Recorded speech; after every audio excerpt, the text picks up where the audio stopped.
Greetings and welcome back to room 303 in our Chats with Emily, as we are calling our readings through the Johnson edition of all 1,775 poems of Emily Dickinson. We are now at poem number 2.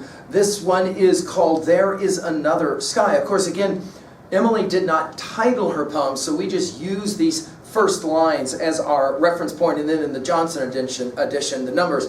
Now, this poem number 2 is sometimes not actually included in other collections like the Franklin collection, because this actually is just a set of lines that was shared by Emily in her letters, and yet it's so brilliant that we've got to take a look at it. Notice right away, 14-line offering, what we'll call a sonnet. Now, our assumptions are that you've been with us at learnstrong.net. Down that left-hand side, Chats with Emily is our playlist, and we've already given a set of introductory comments that I'm hopeful that you're familiar with, and then we just finished with poem number 1, Awake Ye Muses. Now, there's some interesting background information for this poem. For example, in the letter, Emily writes, "The cows are going to pasture, and little boys with their hands in their pockets are whistling to keep them warm. Don't think that the sky will frown, so the day when you come home, she will smile and look happy and be full of sunshine then, and even should she frown upon her child returning." Now, the background here that will give us some help is the recognition of two worlds as she will play it out. June 7th, that's the date you want to write down, 1851, Austin, Emily's bro, takes up a teaching position in Boston. And Emily will write letter to him, hoping that she can get replies back, hoping that he will come home. He has promised, actually, that he will come home for the autumn fair of October 22. And on 17 October, Emily will write to him saying the weather is bad. She uses the word gloomy in Amherst, the frost on the fields, a few lingering leaves on the trees. But then she adds, quote, "Don't think that the sky will frown," the very line that I read to you just now, "when you come home." And then after that, you have the words of this amazing little poem.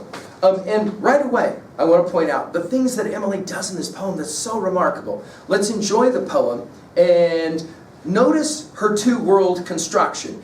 Back to our study of Plato and, of course, the Republic, and as we've given full lectures at learnstrong.net, you can run that to ground. The idea of what we call the two-box theory, the forms theory of the physical world versus the metaphysical world.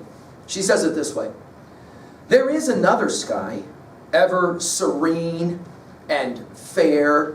By the way, this use of the word serene we're going to see in poem 5. I have a bird in spring that will run, "In a serener bright, in a more golden light, I see each little doubt and fear, each little discord here removed." So this use of the word serene, you're going to study it in your reading of her poems.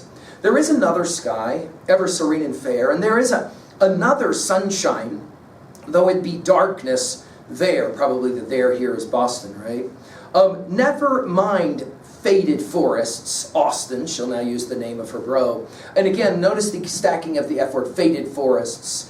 Never mind silent fields. Notice from faded to silent, right? Here is a little forest. Now, this idea of the proximity to this locality as being here, are we talking Amherst? Are we talking, of course, about the garden that would specifically be at her father's house that she spent so much time in? Or are we probably more than likely speaking of a metaphysical forest here? Here's a little forest whose leaf is evergreen. We can't read this without having just finished our talks with Walton, Leaves of Grass, right? Whose leaf is evergreen, whose leaf is evergreen, and then, of course, line 9 in a Shakespearean sonnet, that's the turning line. Here is a brighter garden, and we immediately think of Eden in Genesis 3, don't we? Milton's Paradise Lost, where not a frost has been. In its unfading flowers, notice we went from faded forest to unfading flowers, I hear the bright bee hum. By the way, notice the 5 senses always being solicited by Emily the poet. I hear the bright bee hum. Of course, the use of hum here is fun, onomatopoeia types of language. Prithee, my brother, please, prithee, we're going to see this a number of times in our poems, into my garden come. Now let's point out, of course, that when we studied our Whitman, come was the very first word of Leaves of Grass in that invitation word. and it will remain so throughout all of Leaves of Grass. We're going to see the use of this word, invitational word here as well, come. Notice ending with an exclamation point. And obviously the question is, what is the garden that is Emily's garden? And many have felt, now let's jump to 2a, that what she's really arguing is that great art is a form of a garden, a form of Eden. That is to say, it somehow transcends the world of the physical, so that we don't have to worry so much about faded forests and silent fields. There is something more profound. Some have argued that after Emily's death, the reason that Austen took part in actually trying to publish her poetry had something to do with this note that she made that invited him to enter her garden. So he felt it was okay maybe to share her stuff. At 2b, of course here, the sonnet poetic form. So notice, if we're messing around with the ancient epic form in poem 1, with the hexameter and all of that, here we're playing around with a certain understanding of the sonnet form, and Shakespeare is so important in her life. At 3a, how are we going to relate this to other titles? Well, think about Voltaire's Candide in that final line, we must cultivate our own garden.